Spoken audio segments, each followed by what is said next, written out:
Let's talk a little bit now, like from the. I know you're not a player necessarily, a hardcore player, but a couple of things from the player standpoint. And one past guest I just had was Roger Kitchen, who does power mental performance. Okay.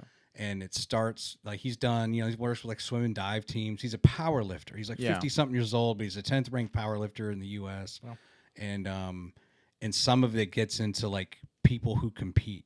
And I'm assuming because we're humans, like some people don't do well on standardized tests. no. And he's actually worked with students on standardized tests and how to mentally perform and kind of listing out these controllables and uncontrollables, right? And walking things back. Like if you're a baseball player, like what are all the things that you need to do before you step into the batter's box, Yeah. right? And kind of just playing next play speed, right? Something happens and it's not good. No, go on to the next play. Do you feel like in what you do know with players that there are those who get benefit from a mental coach as well? You talked about coaching, Yeah. and I think a lot of those coaches are this. They're talking about strategy. Okay, what went well in that game we just played? What could we have done better? Those types of things. But is there a need for kind of that mental toughness focus amongst those who play esports? I'd say so. I mean, once again, my whole goal with this is to make it seem like any other sport, Yeah. And it will be eventually. And so, when those people come and talk to, we always see the things of, so and so came and talked to a football team. It's an inspiring story, or it's, they used to be a football player here, so I got where I was. Peyton Manning saying, well, I wasn't that good when I started, but now I'm Peyton Manning or whoever, no matter what sport it is, there's always those people. And I think esports would benefit from something like that for sure. I mean, we've seen it some of the bigger schools, they already bring in people who do some of the more, talks about how to, whether it's pregame rituals or if it's, just general taking care of yourself. They, from what I can tell, the schools that have those resources are the ones that we see get to the grand finals, the ones that we see make it far. Sure, there's the outliers every once in a while, but it's very obvious when they have everything from the mental health to the physical health that they are better. I mean, it's a more cohesive package. It's a more cohesive player, and it's a player who is more ready and has the toolbox to get what they need to win. Got it. And so, to me, it's really no different than any other sport. Back when I used to play baseball or run cross country, I mean, cross country especially, it was definitely a mental type of deal. You're just running. I mean, if you don't want to run, you're gonna stop, and then that's the it, Right. and that's the end of it. And so, I think it's very similar to that in esports too. I mean, it's the same thing of, once you realize, your hands are cold, warm them up. If you realize you're not enjoying the game anymore, figure out what you got to do to get back in that mental state. Or, Yeah. I mean, if it's mentally better, if you switch games or something. And that's actually a huge issue in esports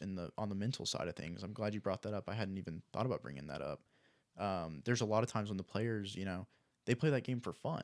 A lot of people don't go play on a baseball field and they come home and play on their baseball field in their backyard. Yeah. These players go to the school, play on the gaming computer at school, then they come home and they play the exact same game with most likely the same group of people at home.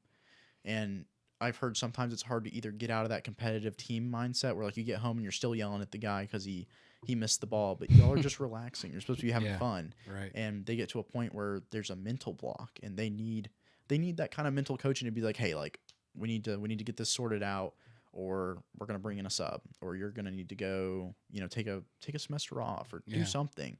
And I think when scholarships and other stuff like that starts coming in, that'll be a whole different thing, because right now it's not that there's no incentive. I mean, they want to win, but if things aren't going your way, let's just forfeit the match and not play tonight. Right. That's happened to us countless times. We'll have a team DM me, morning of, and they're like, hey, so-and-so's just not on his game today. We're just going to forfeit 'cause we're going to lose anyways.